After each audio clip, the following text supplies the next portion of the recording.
IPL 2026 के match number 20 में जहां पर मुंबई और बेंगलुरु की टीमें एक दूसरे के खिलाफ वानखेड़े स्टेडियम मुंबई के इस मैदान पर जब भिड़ेंगी तो वहां पर आते आते ये दोनों ही टीमें तीन मुकाबले खेल चुकी हैं अपने इस सीजन का। जहां पर पहले मुकाबले में इस सीजन के अपने मुंबई की टीम ने इसी मैदान पर एक धमाकेदार जीत दर्ज करी थी और दिखाया था कि कितनी शानदार ये टीम है। जहां पर पहले कोलकाता को इन्होंने 220 रन बनाने दिए, लेकिन खुद उस स्कोर को चेज करते हुए जहां पर रोहित शर्मा ने भी, रियान रिकेल्टन ने भी कुछ कमाल की इनिंग्स खेली, चेज करते हुए 6 विकेट से वन साइडेड काफी आसानी से उस मैच को जीत तो लिया। लेकिन अगले दोनों मैचेस में वन साइडेड ये टीम हार भी गई। तो अभी तक के 3 मुकाबले में से 2 मुकाबले हार करके यहां पर पहुंची हुई ये टीम, जहां पर आरसीबी की टीम जब सामने दिखाई पड़ेगी और ये टीम भी जब अपने पहले दोनों मुकाबले काफी अच्छे तरीके से वन साइडेड जीती, जब जोश हेजलवुड ने इनको ज्वाइन नहीं किया था। लेकिन तीसरे मुकाबले जब ये टीम खेलने उतरी बारसापारा के मैदान पर, जहां पर जोश हेजलवुड ने भी ज्वाइन कर लिया और उन्होंने ठीक ठाक बॉलिंग भी करी। वहां पर सामने राजस्थान की जो टीम थी और उनके तरफ से खास करके वैभव सूर्यवंशी जो बैटर हैं, उन्होंने कमाल की एक इनिंग खेली और इवन जोश हेजलवुड को भी जम करके पीटा।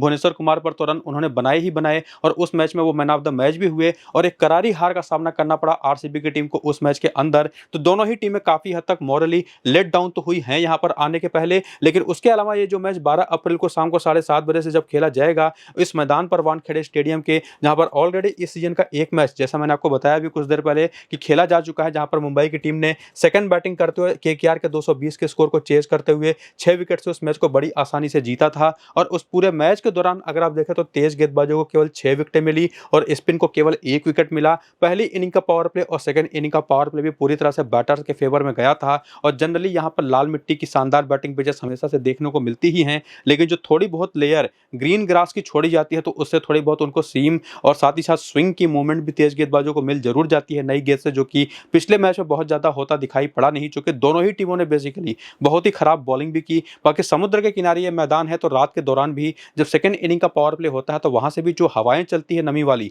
उसकी वजह से तेज गेंदबाजों को अच्छी खासी हेल्प मिलती तो जरूर है। जिसमें चाहे बात करें मुंबई की तरफ से, चाहे बात करें बेंगलुरु की तरफ से, दोनों टीमों के पास ऐसे शानदार बॉलर्स हैं, चाहे वो ट्रेंट बोल्ट हो, चाहे इवन हेजलवुड है, भुवनेश्वर कुमार हो, वो इसका पूरा फायदा उठा सकते हैं। लेकिन वो तो हमको मैच के दौरान पता चलेगा। और कुछ बेहतरीन डिफरेंशियल ऑप्शन ठीक उसी तरीके के बॉलिंग में भी और बैटिंग में भी जो रहेंगे आज के इस मैच में, वो भी आगे आपको बताऊंगा। लेकिन जो पिछले मैच का आपने स्कोर कार्ड देखा और उसके पहले के भी नंबर्स अगर आप हर एक मैच के देखें, और अगर आपको ये वाला मैच याद ही होगा इंडिया इंग्लैंड का सेमीफाइनल मैच वर्ल्ड कप का, जहां पर इंडिया का 253 का स्कोर भी ऑलमोस्ट चेज होते होते रह गया था।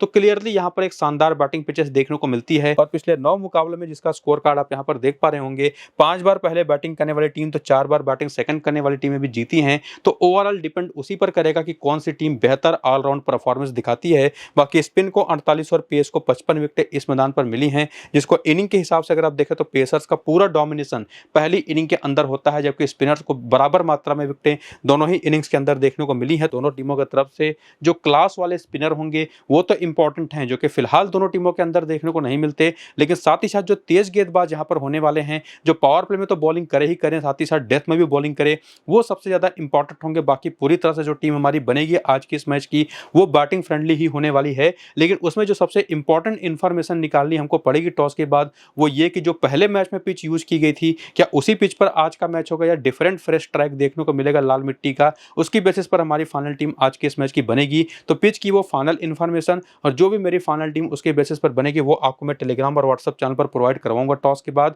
तो जाकर के दोनों को ज्वाइन कर लीजिए, नीचे डिस्क्रिप्शन में भी और पिन कमेंट में भी आपको मेरे टेलीग्राम और व्हाट्सएप चैनल का लिंक मिल जाएगा। फिलहाल आइए आगे बढ़ते हैं और बात करते हैं सबसे पहले मुंबई की टीम का, जिसमें एक्सपेक्टेड है कि कुछ चेंजेस हो सकते हैं, खास करके दीपक चहर, शार्दुल ठाकुर, ट्रेंट बोल्ट, ये बिल्कुल भी बेहतर बॉलिंग कर नहीं पा रहे। और इनके जहां पर इनके पास कुछ बढ़िया ऑप्शंस तो हैं, लेकिन बैटिंग में देखा तो रोहित शर्मा है, रियान रिकेल्टन है, सूर्य कुमार यादव हैं, बाकी तिलक वर्मा, हार्दिक पांड्या, नमन धीर जैसे बैटर। तो देखने में तो ये टीम चाहे बैटिंग की बात करें चाहे बॉलिंग की बात कर लें, पूरी तरह से पावर हाउस दिखाई पड़ती है। लेकिन परफॉर्मेंस वो चीज फिलहाल पिछले 2 मैच में देखने को नहीं मिली है। और विल जैक्स की अगर हम बात करें तो फिलहाल तो अभी तक इन्होंने, जब मैं वीडियो बना रहा था तो टीम को ज्वाइन नहीं किया है और कोई फाइनल अपडेट भी उसको लेकर के है नहीं। लेकिन अगर ये ज्वाइन कर लेते हैं तो हो सकता है कि इनको चांस मिले खेलने का। लेकिन उसके अलावा कॉर्बिन बॉश और मिचेल सेंटनर है, जिनको एक मैच में जब मुंबई की टीम ने खिलाया था बीच में सेकंड वाले मैच के अंदर, तो उन्होंने परफॉर्मेंस दी भी थी। तो हो सकता है इनमें से भी किसी एक को मौका मिले। हालांकि सेंटनर को मौका मिलता मैं नहीं देख पा रहा, लेकिन निश्चित तौर पर यहाँ पर कॉर्बिन बॉश एक ऐसे ऑप्शन हो सकते हैं। लेकिन उसमें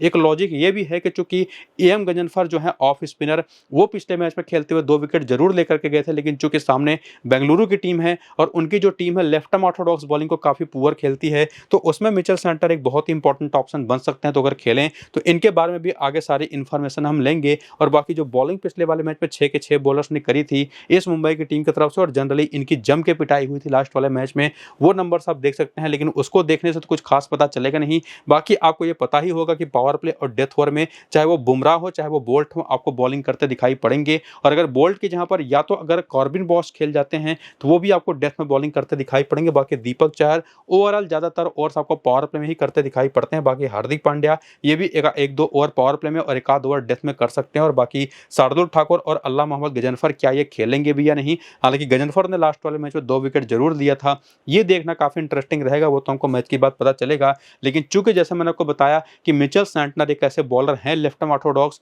जो बेंगलुरु की टीम की पूरी जो बैटिंग है उसकी एक कमजोरी भी है काफी हद तक, लेफ्ट आर्म ऑर्थोडॉक्स बॉलिंग, तो वो काफी इंपॉर्टेंट ऑप्शन हो सकते हैं, जो कि 122 मैचों का करियर का अनुभव रखते जरूर हैं। तो यहाँ पर आप हर एक प्लेयर का करियर का आंकड़ा मुंबई की तरफ से देख सकते हैं। और बाकी रिसेंट फॉर्म अगर आप आगे आकर के देखें, और जैसा मैं आपको बता दूं कि ये टीम आपको बता भी चुका हूं बेसिकली कि 3 मैचेस इस सीजन के अंदर खेल चुकी है, और उन तीनों मैचेस में पहला मुकाबला जीतने के बाद बाकी दोनों मुकाबले हार गई। और उन दोनों मुकाबले में जो ये टीम हारी उसमें इनकी ना सिर्फ बैटिंग बल्कि बॉलिंग भी पूरी तरह से आउट परफॉर्म, बिल्कुल भी परफॉर्मेंस दे नहीं पाई, और सामने की टीम ने इनको जम करके पीटा। और लास्ट वाला मैच जो राजस्थान के खिलाफ इनका हुआ था, अगर आपको याद हो, तो किस तरह से वैभव सूर्यवंशी ने पहली गेंद पर जसप्रीत बुमराह पर छक्का उड़ाया था और जम के पीटा था यशस्वी जायसवाल ने भी इनके बॉलर्स को। और पिछला मैच आरसीबी भी उसी राजस्थान की टीम से पिट करके आई है। तो निश्चित तौर पर क्या कॉन्फिडेंस होगा इनके बॉलर्स का, वो तो देखना बड़ा इंटरेस्टिंग रहेगा। बाकी रोहित शर्मा ने अभी तक के 3 मैचेस में ठीक ठाक फॉर्म दिखाया है, खास करके पहले 2 मैचेस में। बाकी रियान रिगल्टन पहले मैच में चलने के बाद अगले 2 मैच में नहीं चले। बाकी सूर्य कुमार यादव के 3 मैचेस में केवल 1 हाफ सेंचुरी है। बाकी तिलक वर्मा तो बिल्कुल ही आउट ऑफ फॉर्म दिखाई पड़े हैं, खास करके उन पिचेस पर जहां पर गेंद थोड़ी सी फंस करके आती है, लेकिन वो प्रॉब्लम आज के इस मैच में नहीं दिखाई पड़ेगी। तो सीधे सीधे मैं आपको कहूंगा ये एक बहुत ही तगड़े ट्रम्प ऑप्शन हो सकते हैं। और उसी में चूंकि रोहित शर्मा और रियान रिगल्टन ने इसी मैदान पर 78 और 81 रन की पारी खेली थी, तो ये दोनों काफी इंपॉर्टेंट प्लेयर बन सकते हैं। बाकी सूर्य कुमार यादव जो धीरे धीरे फॉर्म गेन कर रहे हैं और यहाँ पर अच्छा पेस बाउंस होगा तो उसका फायदा उठा सकते हैं। तो निश्चित तौर पर ये भी एक इंपॉर्टेंट ऑप्शन रहेंगे। लेकिन उसी में आते हैं हार्दिक पांड्या, जिनको आप कतई ड्रॉप कर तो नहीं सकते। हालांकि 2 खेले मैचेस में अभी तक कुछ खास परफॉर्मेंस इन्होंने भी दिखाई नहीं है। और उसके बाद आते हैं नमनधीर और सरफेन रदरफोर्ड, जो कि स्मॉल लीग में तो हमारी टीम में फिट नहीं आएंगे, लेकिन अगर आप कोई मल्टीपल टीम वाला कॉन्टेस्ट खेल रहे हैं तो उसमें जाकर के जरूर आप इनको रोटेट करके ट्राई कर सकते हैं। बाकी इसके बाद आते हैं शार्दुल ठाकुर, जो इसी मैदान पर पहला मैच खेलते हुए 3 विकेट निकालने में कामयाब तो हुए थे, लेकिन अगले 2 मैचेस में इनकी भी जम करके पिटाई हुई। और उसके बाद आते हैं दीपक चहर, ये भी 2 मैच में केवल 1 विकेट ले पाए हैं, जबकि ट्रेंट बोल्ट को 2 मैच में कोई विकेट नहीं मिला है, बुमराह को 3 मैच में कोई विकेट नहीं मिला है, और गजनफर ने लास्ट वाले मैच में 2 विकेट लिए थे। तो बॉलिंग इनकी टीम की सबसे बड़ी कंसर्निंग बात रही है अभी तक इस पूरे सीजन के दौरान, जिसमें से निश्चित तौर पर बुमराह को तो आप ड्रॉप कर नहीं सकते, और अगर ट्रेंट बोल्ट खेलेंगे तो ये भी आज के इस मैच के एक बहुत ही यूनिक ऑप्शन रहेंगे। क्योंकि जिस तरीके की बात आपको मैंने मिचेल सैंटनर को लेकर के अभी कुछ देर पहले कही थी, जिन्होंने 1 मैच खेल करके 18 रन बाद की पारी भी खेली थी, 1 विकेट भी लिया था, और कॉर्बिन बॉश को भी उसी मैच में मौका मिला था, 11 रन बाद की पारी खेली थी और 1 विकेट भी लिया था। तो अगर ये दोनों खेलेंगे तो दोनों ही हमारी टीम में 100% रहेंगे। लेकिन जो मैंने मिचेल सैंटनर को लेकर के कहा था कि लेफ्ट आर्म ऑर्थोडॉक्स बॉलिंग एक ऐसी टाइप ऑफ बॉलिंग है जो बेंगलुरु के बल्लेबाजों को परेशान करती है, और इसी वजह से ये हमारी टीम में रहेंगे। ठीक उसी तरह से बाएं हाथ की तेज गेंदबाजी भी एक ऐसी टाइप ऑफ बॉलिंग है जो परेशान करती है बेंगलुरु के बल्लेबाजों को, खास करके टॉप ऑर्डर के बल्लेबाजों को।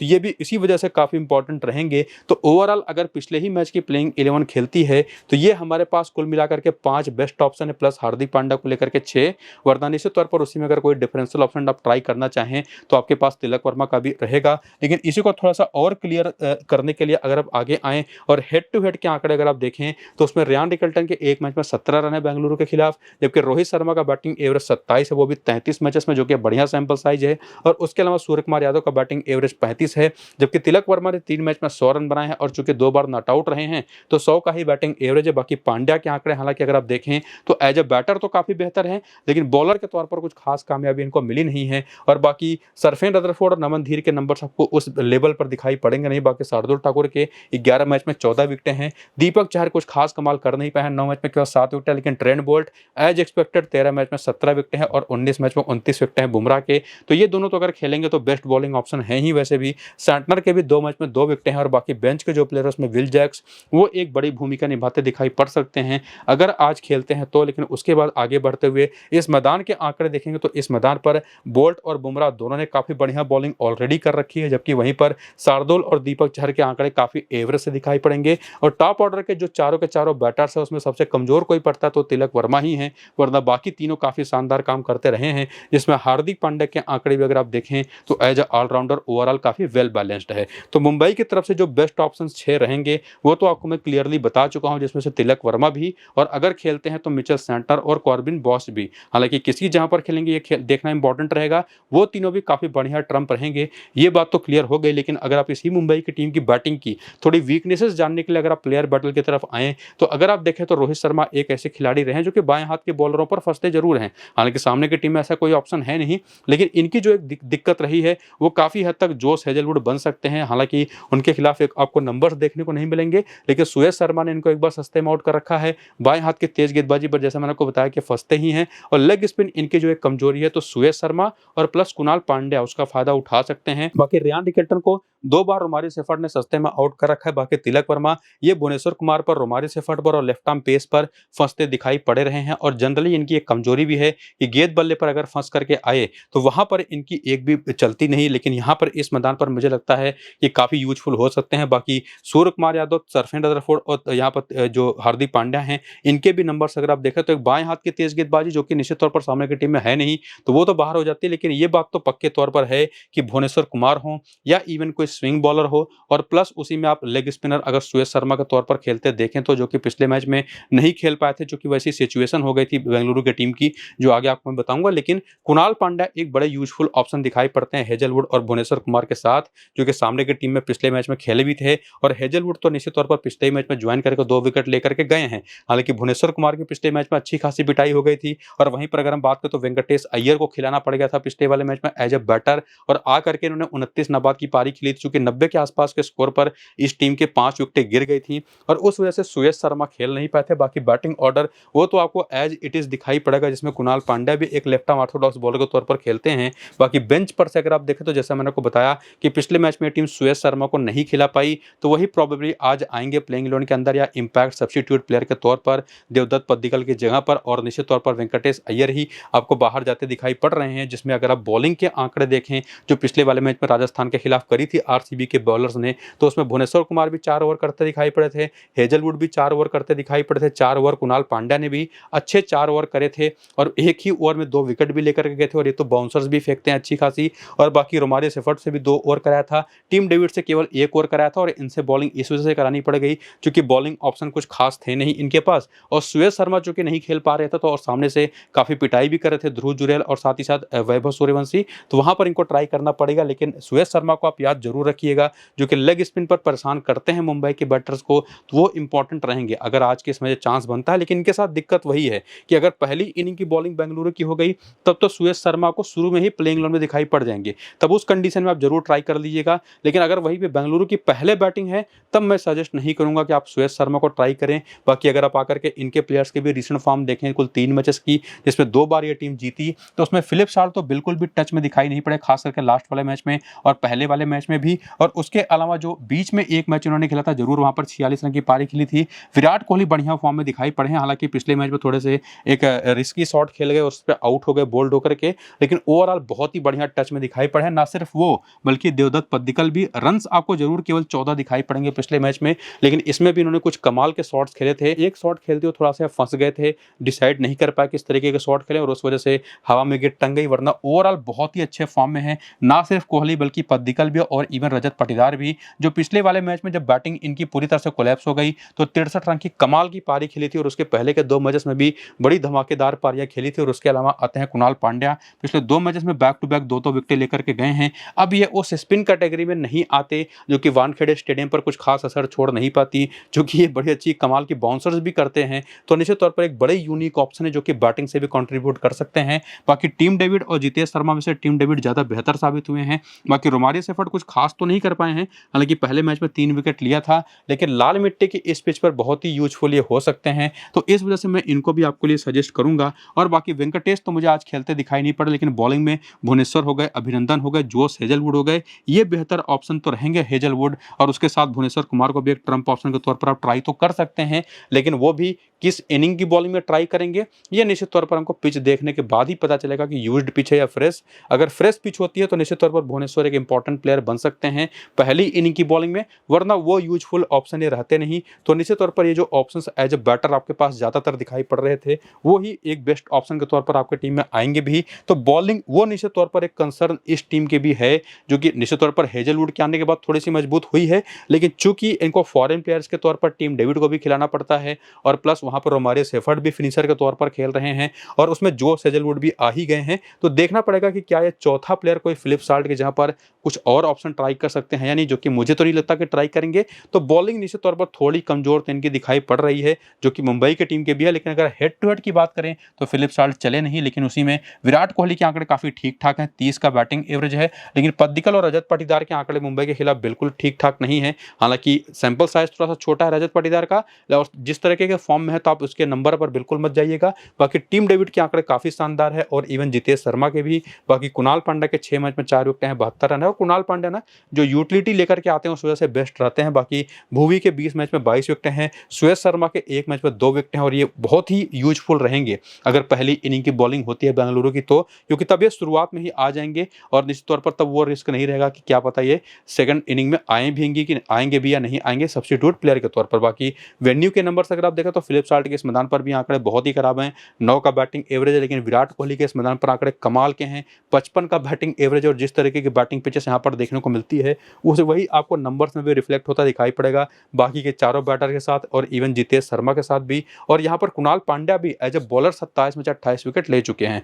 और इसी वजह से आपको मैं पीछे बता भी रहा था कि बहुत इंपॉर्टेंट ऑप्शन ये रहेंगे जिसमें आप ट्राई कर सकते हैं उन्हीं के साथ जोश हेजलवुड को भी, जो कि इसी मैदान पर 4 मैच में 7 विकेट ले चुके हैं। बाकी भुवनेश्वर को तो आपको मैं बता ही चुका हूं कि पहली इनिंग की बॉलिंग होगी तो निश्चित तौर पर आप ट्राई कर सकते हैं। बाकी इस टीम की जो वीकनेसेस रही हैं, जो कि आपको मैं कई बार पीछे रिपीट कर भी चुका हूं, कि एक तो बाएं हाथ की तेज गेंदबाजी, एक लेफ्ट आर्म ऑर्थोडॉक्स बॉलिंग, वो तो रहेगी। वो अगर सैंटनर और बोल्ट दोनों टीम के अंदर हैं तो वो दोनों के दोनों हमारी टीम में होनी भी चाहिए।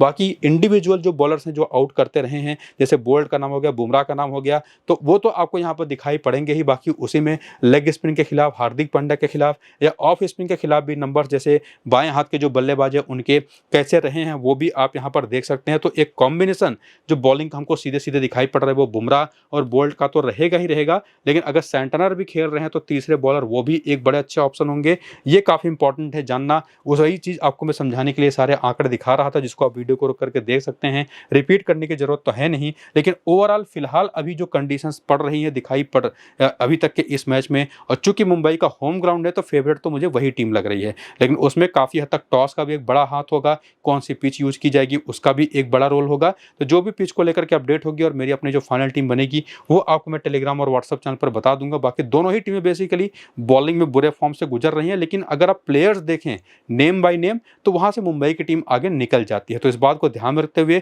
टेलीग्राम और व्हाट्सएप चैनल को जाकर के जरूर ज्वाइन कर लीजिएगा। नीचे डिस्क्रिप्शन और पिन कमेंट पर लिंक है, जो कि वहीं पर पिच रिपोर्ट मिल जाएगी और वहीं पर क्लैरिटी भी मिल जाएगी कि कैसी फाइनल टीम मिलेगी और कौन सी टीम फेवरेट हो सकती है। तो फिलहाल ये वीडियो यहाँ पर करते हैं कंप्लीट, चलते हैं, नमस्कार।